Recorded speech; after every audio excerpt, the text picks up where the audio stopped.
from Washington, D.C.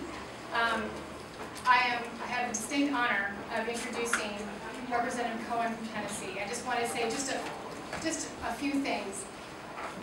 Representative Cohen has been a champion on the issue of Keystone XL. We have, from a Canadian perspective, he has been somebody who's actually raising the issues in Canada, helping draw the connection between Keystone XL and what's happening. In addition to that, there are tremendous impacts of Keystone XL that will be impacting the United States, pipeline safety to be one of those. But I just wanted to say that Representative Cohen for the Canadian organizations is a champion and somebody that we appreciate your leadership on this issue. Thank you very much. Thank you, Memphis. Thank you for your kind introduction, and thank you for everybody being here today to learn about the impacts of Keystone XL pipeline will have on First Nations communities and the environment. I want to extend special thanks to Chief Alan Adam, Chief Roxanne Marcel, and Chief Bill Erasmus for traveling to Washington to discuss the devastating impact the Keystone XL pipeline would have on your people and land. As many of you know, the State Department is in the process of determining whether to grant a presidential permit for the construction of TransCanada's Keystone XL pipeline, a pipeline that would transport up to 900,000 barrels a day of some of the world's dirtiest oil from Alberta, Canada, over 2,000 miles to refineries on the United States Gulf Coast. With gas prices at record highs, many politicians are trying to force the State Department to expedite its environmental review. But we cannot let politics compromise science.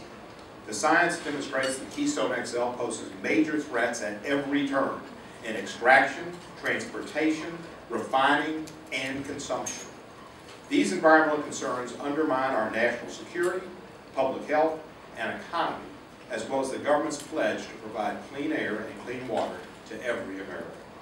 While we're on the subject of high gas prices, I want to clear up one important fallacy that is a central point of Keystone's proponents. They suggest that approving Keystone's XL pipeline will have zero impact on the price of gas at the pump. Well, they're wrong. According to TransCanada's own analysis, the Keystone XL pipeline will raise gas prices in 15 states here in the United States, including my own state of Tennessee, by 10 to 20 cents per gallon. This price increase will further gouge American taxpayers, who will now be putting an additional $4 billion of hard-earned American dollars into the pockets of a foreign oil company. Every American wants the government to enact an energy policy that lowers the price of gasoline.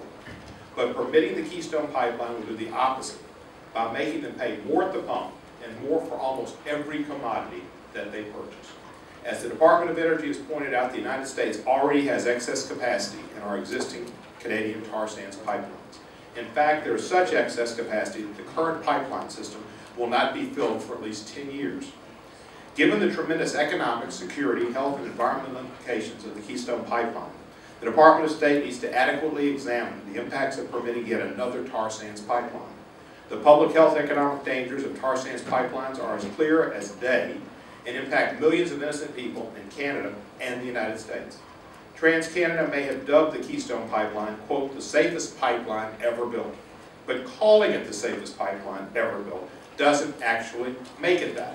I suspect the Edsel was supposed to be the safest car ever built as well.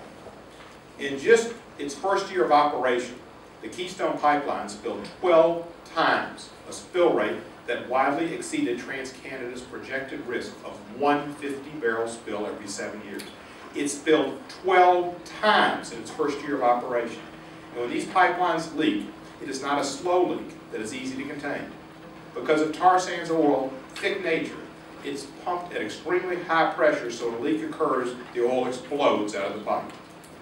In the case of the most recent 21,000 gallon spill in South Dakota, the leak sent a 6-story high gusher of toxic oil into the air. These spills have implications, real implications, for real people. Just ask the citizens of Kalamazoo, Michigan, who almost a year later are still recovering from nearly 1 million gallon tar sands oil spill from another Canadian pipeline. As you'll hear today, permitting this pipeline will have major implications for real people. I'm pleased the 3 distinguished chiefs could be here to put a human face on the devastation and destruction caused by America's addiction to oil. And I'm pleased that the environmental groups are here to join with us We need to protect our environment. It has to be a major concern of ours right there with security. And security is part of what this is about. So I'm pleased to have you here. I want to listen to your testimony and look forward to working. We have, I think, 35 or 36 members of Congress have joined with me on a letter to the Department of State to ask them to have a further review and to be extremely take into consideration points raised in the letter before considering permitting such a pipeline. So thank you very much.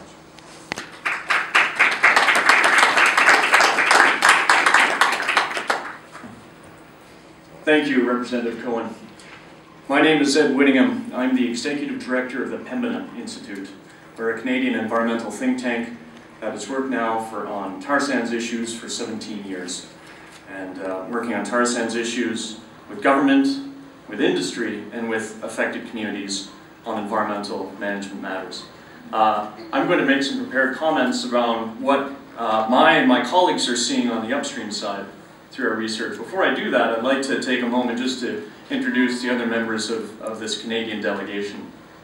Immediately beside me, I have Chief Bill Erasmus of the Dene First Nation. Beside Bill, we have Chief Roxanne Marcel with the Mikisew Cree. Beside Chief Marcel, we have Bill Poitras of the Mikisew Cree. George Poitras of the Mikisew Cree. Beside George, we have Graham Saul, the Executive Director of the Climate Action Network. And beside Graham, we have Jillian McEachran with Environmental Defence Canada. After we make our prepared comments, we look forward to taking your questions. I'll have to moderate them. So the point that I would like to make from our perspective north of the border is that if you're looking at Keystone XL, and particularly the EIS, you must scope in the upstream cumulative effects as part of the review. And why is that? Well, I'm going to take just a few moments to look at the production numbers. So forgive me for boring you with some math, but where are we at today with tar sands production? We are at 1.5 million barrels of production per day. When it's operating at full capacity under current operations, it's 1.9. With everything under construction, once that's built, we're up to 2.3. With everything that already has approval, that is sitting on that approval waiting for two key drivers to develop those leases, that brings us up to 4 million barrels of production per day. With everything that is in the approval pipeline, that brings us up to 6 million barrels of production a day. Look at where we are now, 1.5, and look at where we could be down the road, 4 to 6 million barrels of production a day. Although we're making gains on trying to drive down the environmental impacts on a per barrel of production basis, it is really hard right now to not imagine tripling or quadrupling the environmental impact if you also triple or quadruple the levels of production. Now, what are the two enablers for that tripling or quadrupling? One is the price of oil. And in an environment of triple-digit oil, that is certainly creating, or we run the risk of creating another gold rush mentality in that we are going to go out, and by we in Alberta, in Canada, and develop the resource as quickly as possible. But that is just one necessary driver.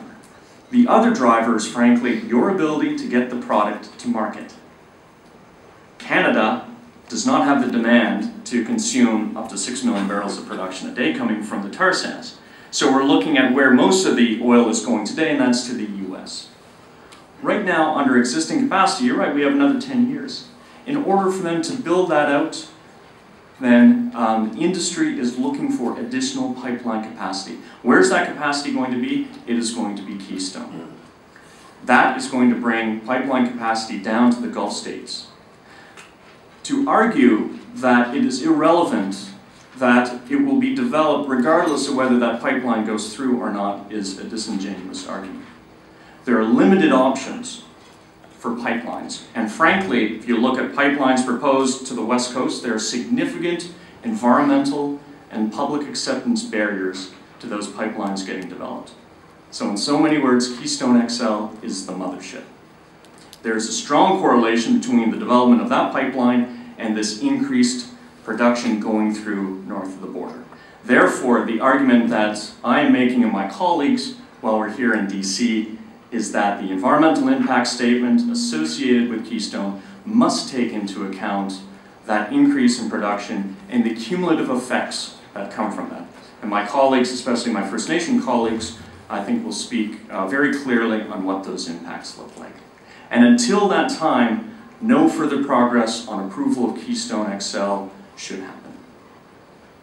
I'd like to pass the mic over to my colleague, Chief Bill Rasmus. Thank you.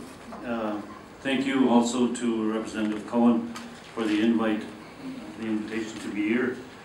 I am from the most northern part of Canada, what is called the Northwest Territories, which is east of Alaska. We are Dene First Nations, and we are downstream from the potential development of this pipeline. I was telling our delegation that the last time I was in in Washington, was at the inauguration of President Obama.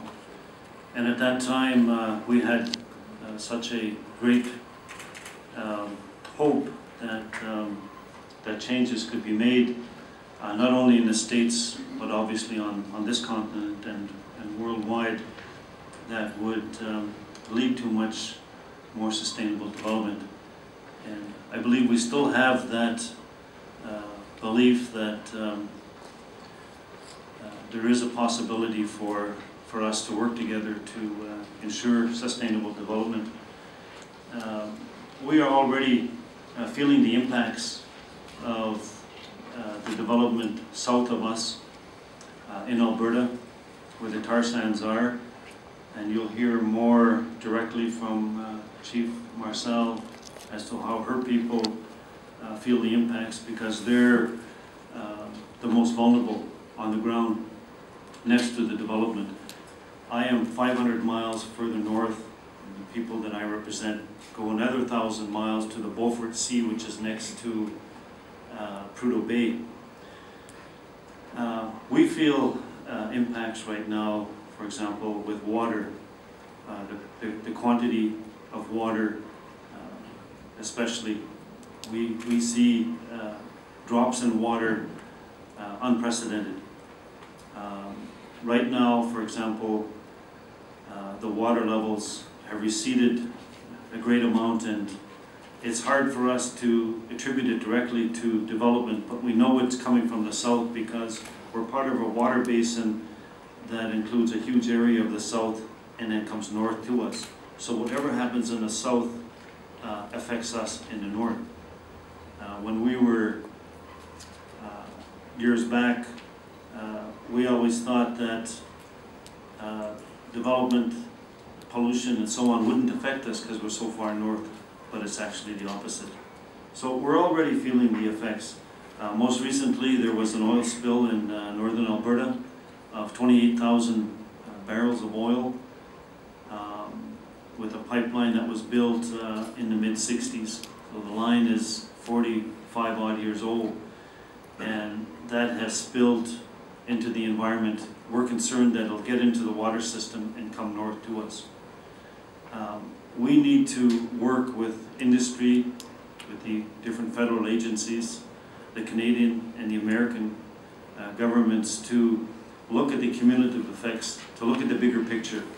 What is the plan for oil and gas in Canada, in the United States, in North America? There really isn't one. It's ad hoc, and it needs to have an approach that makes sense to all of us. With this proposed pipeline, as indicated by colleague Ed here, is that what it essentially means is more production from the tar sands, and from our experience, that's a negative one. So you need to understand that the impacts to us ultimately impact all of us, and we want you to know that we're quite open to meeting and talking and having understanding. We do have a direct relationship with the state. We have treaties that are between ourselves and and the Crown. They're peace treaties that allow others to come into our territories. And the whole concept is to support each other, to have a coexistence where our way of life is able to continue without disruption. And right now we're being disrupted. And those agreements have to be upheld. They're legal constitutional agreements under the Canadian Constitution. So we want that message to be heard here. Thank you.